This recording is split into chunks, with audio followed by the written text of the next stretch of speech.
संजीव त्रिवेदी के पास चलते हैं। संजीव, आपके साथ कुछ भीड़ भी है। संजीव, जरा बताइए कौन से पोलिंग बूथ पर हैं मेरठ में आप, और लोगों से बात करिए। संजीव।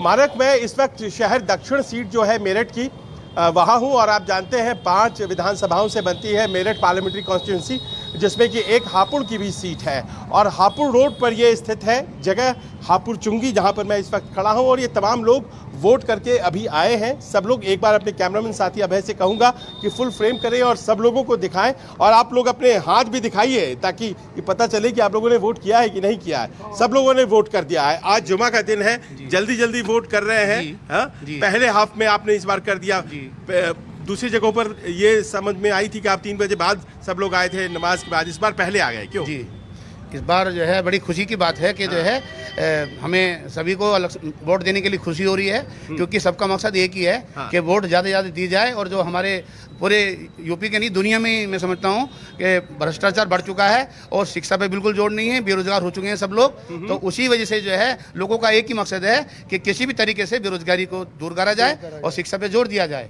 आपको लगता है कि जो स्थानीय मुद्दे हैं वो महत्वपूर्ण हैं, या फिर जो राष्ट्रीय मुद्दे हैं, महंगाई, बेरोजगारी, राहुल या मोदी, वो नहीं, मेन मुद्दे जो हैं बेरोजगारी और महंगाई है।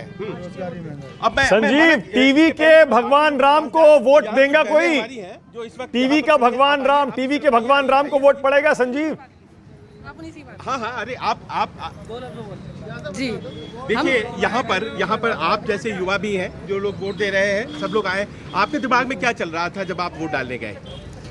हम सरकार बदलना चाहते हैं, क्योंकि इसको हमने 10 साल देख लिया है। अब हम सरकार बदलना चाहते हैं सिर्फ। अच्छा, आपके दिमाग में ये मुद्दे थे, आप क्या सोच करके वोट दिए? आपके दिमाग में क्या इश्यू थे, क्या मुद्दे थे? हम ये है कि हमारी सरकार बदलनी चाहिए। अच्छा, अब चलिए, यहाँ पर एक और बात है खास, वो ये है कि यहाँ पर अरुण गोविल हैं। अरुण गोविल जो कि भगवान राम के किरदार को निभाया उन्होंने, और सबको याद है। क्या वो एक फैक्टर है यहाँ पर वोटिंग में? नहीं, पहले कभी उनको यहाँ चेहरा देखा नहीं गया, तो ये हमारे लिए तो यहाँ वोट, ये राजनीति में तो नए हैं बिल्कुल। अच्छा, हम उनको एक हीरो की नजर में देखते हैं, तो वो हीरो ही है बस हमारे लिए। अच्छा, बाकी वो फैक्टर नहीं है वोटिंग में? नहीं, वोटिंग में कभी उनका नाम ही नहीं आया। गोविल साहब नहीं, यहाँ हमने नहीं देखा, अभी तक यहाँ नहीं आए, इधर नहीं देखा। तो आप लोगों ने किस सवाल पर, किस इश्यू पे सबसे ज्यादा वोट किया है? आपको क्या लगता है कि कौन सी बात है जिसके कारण हम वोट देंगे? वोट तो देने का हक है। संजीव, जरा पूछिए, अगर हिंदू समुदाय ने टीवी के भगवान राम को वोट दे दिया, आपका बताइए, तो क्या होगा? हमारा इशू ये है कि ये जो गवर्नमेंट है, इसमें सब जो लोग हैं बेरोजगार है इस टाइम पे, काम कारोबार बिल्कुल भी नहीं है, हर आदमी परेशान है। अब देखिए क्या है कि एक सवाल जो दिमाग में लोगों के है कि इस बार अगर लोग भावना में चले गए और भगवान राम का किरदार निभाया है, उस तरफ वोट अगर चला गया तो क्या होगा? मैं तो सियासत से बहुत दूर पर एक बात ज़रूर कहना चाहता हूँ, जिस तरीके से चल रहा है इससे तबाही और बर्बादी के अलावा कुछ नहीं है, नुकसान के अलावा कुछ नहीं हो सकता। इसके अलावा जो हमारे मुल्क की तहजीब है, जो हमारे अकाबिर हज़रत शेखुल हिंद मौलाना महमूद हसन साहब देवबंदी रहमतुल्लाह अलैह, हज़रत शेखुल इस्लाम हुसैन अहमद मदनी रहमतुल्लाह अलैह ने अपने खून पसीने से इस मुल्क को आज़ाद कराया था, हिंदू मुस्लिम एकता लेके, हम चाहते इसी तरीके से चलता रहे। तो आपका वोट किसको जाएगा? निरंतरता को, कंटिन्यूटी को, या बदलाव को? ये तो बदलाव को जाएगा जिसको। अब देखिए मानक, यहाँ पर जो है, मैं खास तौर पर इस इलाके में हूँ जहाँ पर मुस्लिम आबादी है, और यहाँ शहर की सीट, दक्षिण की सीट अमूमन ये मानी जाती है। लेकिन इस तरह से आपको ठीक इसके उलट विचार उस तरफ मिलते हैं जब आप कैंट की तरफ जाते हैं, जब आप बेगम पुल की तरफ जाते हैं, वहाँ पर लोग भगवान राम के सवाल पर वोट देने के लिए हैं। यहाँ पर मुझे डोमिनेट जो व्यू मिल रहा है वो यही मिल रहा है कि एक बदलाव चाहिए, क्योंकि सबसे बड़े मुद्दे जो हैं वो इनके बेरोजगारी। बड़ा अच्छा मौका है, इन लोगों से एक सवाल और करिए, इन लोगों से जरा पूछिए, इंडिया गठबंधन के उम्मीदवार के खिलाफ वहां बीएसपी ने भी उम्मीदवार उतारा है, तो मुस्लिम वोट बटेगा तो नहीं?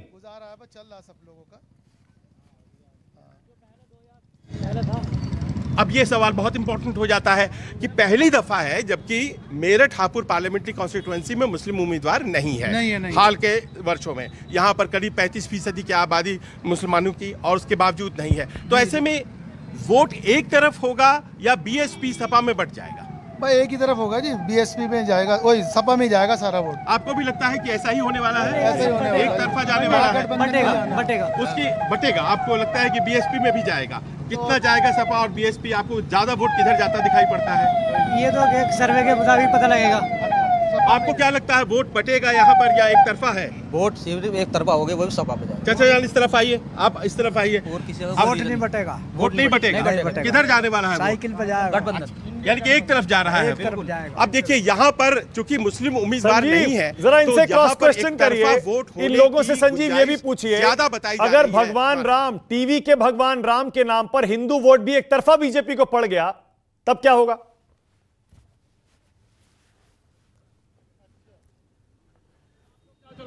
वो जाहिर है, वो बता रहे हैं ये कि एक तरफा अगर मान लीजिए वो हिंदू मुस्लिम वोटिंग होने लग जाती है, तो आपको लगता है कि वो भी इस बात की संभावना है यहाँ पर मेरठ में, या फिर आपको लगता है इश्यूज पे वोट होता है? इशूज पे ज्यादा होता है। हाँ, इशूज पे ज्यादा इश्यूज पे ज्यादा होता है। अब देखिए यहाँ पर जो लोग हैं यहाँ पे खड़े हैं, पुलिस वाले भी आ जाते हैं और हर बार इस तरह से परेशानी हो जाती है, लेकिन फिर भी जो कहानी है यहाँ की मैं देख पा रहा हूँ, यहाँ पर कोई वो क्षत्रिय वाली बात नहीं, कोई नाराजगी हो गई है इस तरह की बात नहीं। यहाँ पर बहुत ही स्पष्ट वोट है, जो लोग अरुण गोविल के फेवर में हैं और जो लोग अरुण गोविल के फेवर में नहीं है। दूसरी बात बहुत इंपॉर्टेंट है, दूसरी बात इंपॉर्टेंट ये है कि यहाँ पर अरुण गोविल के भी बहुत ज्यादा प्रशंसक मुझे नहीं मिले।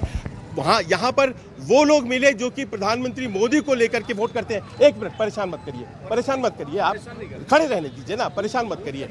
वो वैसे समर्थक हैं जिनसे अरुण गोविल शायद मुलाकात भी नहीं कर पाए, लेकिन उनकी अपनी एक कमिटमेंट थी। यानी कि केवल दो तरफ वोट हो रहा है मानक, या तो भारतीय जनता पार्टी के पक्ष में या भारतीय जनता पार्टी के विरोध में। यहाँ के खड़े युवा आप क्या कहेंगे? यहाँ पर बीएसपी एक फैक्टर है या फिर आपको लगता है कि सपा और भाजपा ही लड़ाई में है? देखिए जी, मैं छात्र सभा का जिला उपाध्यक्ष हूँ समाजवादी पार्टी से, और फाइट में कोई और नहीं है। पिछले 5 साल पहले भी यहाँ की पूर्व मेयर रह चुकी हैं सुनीता वर्मा जी, और बहुत अच्छी वोटों से वो जीती थी। इस बार जो प्रत्याशी में फाइट है वो सुनीता वर्मा में, अरुण गोविल में है। अरुण गोविल भी इतनी फाइट में नहीं रहेंगे क्योंकि ये बाहर के महाराष्ट्र के प्रत्याशी हैं। पहले जो नहीं यही पैदा हुए हैं, पढ़ाई लिखाई यहीं की, एजुकेशन यहीं की है, बाकी कोई इतना इशू नहीं है, ज़्यादा ना उन को जानता है। लोगों को एक बीच ये चेहरा हमारे बीच था, कारोबार भी सही करा सुनीता वर्मा जी ने। और ये जो तानाशाह सरकारी चल रही है, एक तरफा जो ईवीएम में गलती हो रही है, सभी चीज़ हो रही है, अब लोगों को अकल आ गई है, अब लोगों को मुद्दे पर नहीं भटकना। आप इधर आइए, इस तरफ आइए। आपको लगता है कि एक तरफा वोट होगा सपा के लिए, बसपा के लिए, बसपा में वोट बटेगा, ऐसा तो नहीं है? एक तरफा वोट होगा। हाँ? एक तरफा साइकिल को आप बहुत तो लोग कह साइकिल रहे हैं। को गठबंधन को वोट जाएगी सर हमारी। ये और लेकिन अरुण गोविल के समर्थन में बहुत से लोग जा रहे हैं, मैंने देखा शहर के दूसरे इलाकों में। आपको लगता है कि उसका प्रभाव पड़ेगा? वो एक सेलिब्रिटी है, उन्होंने किरदार निभाया, उनका कोई रोल नहीं रहेगा, पीछे हो जाए। उनका कोई रोल नहीं रहेगा यहाँ पे किरदार। और दलित और जो मुस्लिम है अब सब एक हैं, और इस वजह से इंडिया गठबंधन को ज़्यादा से ज़्यादा वोट करके आगे पहुँचा। मानक देखिए, कहानी यहाँ पर यह है कि बीएसपी के देवव्रत त्यागी हैं, लेकिन समाजवादी पार्टी के जो सुनीता वर्मा है वो एक दलित समुदाय से आने वाली प्रत्याशी है, और पहली दफा जनरल सीट से दलित प्रत्याशी को अखिलेश यादव ने टिकट दिया, और उनके साथ यहाँ के मुस्लिम आबादी को जुड़ते हुए मैं देख पा रहा हूँ। तो एक फॉर्मिडेबल चैलेंज है, दलित मुस्लिम कंबाइन जो है वो एक फॉर्मिडेबल चैलेंज है। और जो देवव्रत त्यागी है, लोगों का ये कहना है, चाचा एक मिनट, ये कहा जा रहा है कि जो देवव्रत त्यागी है कहीं उनकी उम्मीदवारी भारतीय जनता पार्टी के वोटों में कट न करे, ये भी अपने आप में एक प्रश्न है। इन सब समीकरणों के बीच में यहाँ का चुनाव हो रहा है। संजीव, आप जरा कुछ दूसरे इलाकों में भी जाइए जो और समुदाय के लोग वहां पर आपको मिलें, ताकि हम ये जान सकें अपने आगे की कवरेज में कि अरुण गोविल, टीवी के भगवान राम, उनका फैक्टर आज वोटिंग के दिन कितना इंपॉर्टेंट है। लौटूंगा आपके पास, अब जल्दी से अमिताभ ओझा के पास फिर से चलता हूं एक बार। और ऊपर यहां देख सकते हैं आप स्क्रीन पर, न्यूज़ 24 की स्क्रीन पर, कि अभी तक किन किन लोगों के बीच, कहां कहां दिग्गजों के बीच मुकाबला है। नीचे भी आप देख सकते हैं कहां कहां वोटिंग हो रही है, और साथ ही कितने % वोटिंग हुई है, यह आंकड़ा भी न्यूज़ 24 पर लगातार आपको मिलता रहेगा। और दिग्गज जो वोट डाल रहे हैं सुबह सुबह, उनकी तस्वीरें भी आपको यही मिल जाएंगी, क्योंकि याद रखिए केरल, कर्नाटक, उसके बाद यूपी, मध्य प्रदेश, राजस्थान, आज कुल मिलाकर 13 राज्यों में 88 सीटों पर वोटिंग है। यूपी की 8 सीटों पर मतदान है, बिहार में 5 सीटों पर वोटिंग है, एमपी में 7, बंगाल में 3, राजस्थान की 13। यानी राजस्थान में आज वोटिंग खत्म हो जाएगी। केरल की 20 सीटों पर आज मतदान है, वहां भी मतदान खत्म हो जाएगा। कर्नाटक की 14 सीटों पर वोटिंग है। दक्षिण पर भी हमारी नजर रहेगी। राहुल गांधी के लिए कितना वोट पड़ रहा है, थोड़ी देर में आपको वो भी बताएंगे। कर्नाटक में भी बड़े बड़े दिग्गज अपनी किस्मत आजमा रहे हैं, वहां से भी रिपोर्ट लेंगे।